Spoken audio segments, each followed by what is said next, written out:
As we told you earlier, Cassini-Huygens was a multinational endeavor from the very, very start, a partnership between NASA, the European Space Agency, and the Italian Space Agency. This is an equally proud moment for ESA and ASI, and the ESA Director of Science, Alvaro Giménez, joins us, and the President of ASI, Roberto Battiston, are here to share this historic moment. Thank you so much for coming. Was this something that you decided you wouldn't miss it for the world? Of course, we couldn't miss it because we knew this moment was going to come. It's a little bit sad because Yes. we wanted to delay it as much as possible and get as much science as possible, but we knew it was coming. And that sense is sad, but it's also very nice to see that we have opened the possibility for the future science also, and for the scientists to work on the data that Cassini has collected, but also as an example, and I think we have to build on this cooperation between the US and Europe in ambitious missions like this. We are very proud of having worked together, and we have to make sure that we continue this way, because together we can do much better than much separate. more. And Roberto, your feelings, I mean, to be a part of this. I mean, it is a very historical moment, and being part of that is really something very emotionally intense. I was not there 20 years ago when this started, but I know the story of all my friends and colleagues, and Cassini demonstrated that we can do that. We can create the condition for the international collaboration, a mission which can operate for 20 years, which can learn a tremendous amount of things for the future, is one step, a gigantic step toward the future, and I really wish and hope this is not the last one, but it's only the first one of a series. Were you surprised at how long this mission has lasted and the amount of information and science that it has brought back?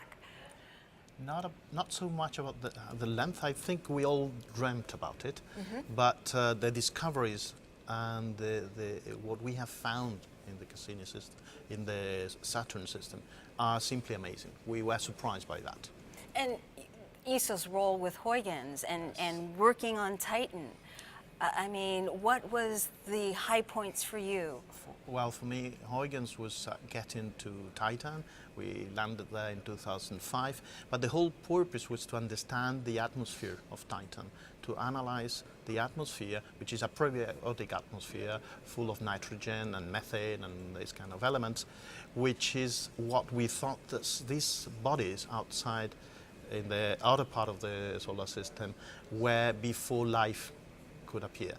And we wanted to analyze that. But then we found that we could even land. When the mission was designed, we thought we didn't know how the surface was. That's we didn't right. know if it was going to sink or land or whatever. And it was alive for some time when it landed. And it was alive, and that was amazing, because also we could see, first, this was the furthest away landing ever of a human-made probe, but also we found a landscape totally unexpected of Titan, something similar to Earth actually, Very. with lakes and rivers and Yes. mountains, and very appealing, but with a totally different chemical composition, a totally different world, and with the cycles of methane rather than water.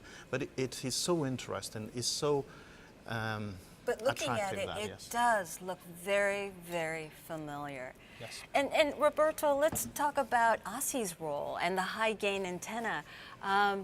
So often the project relied on the high gain antenna as protection for the rest of the spacecraft. Was that something that was planned and you thought this is a way to use the antenna? This antenna is amazing. It's probably the most sophisticated antenna ever built for a space mission, receiving and transmitting on 4 different bands at the same time, operating for 20 years, almost continuously.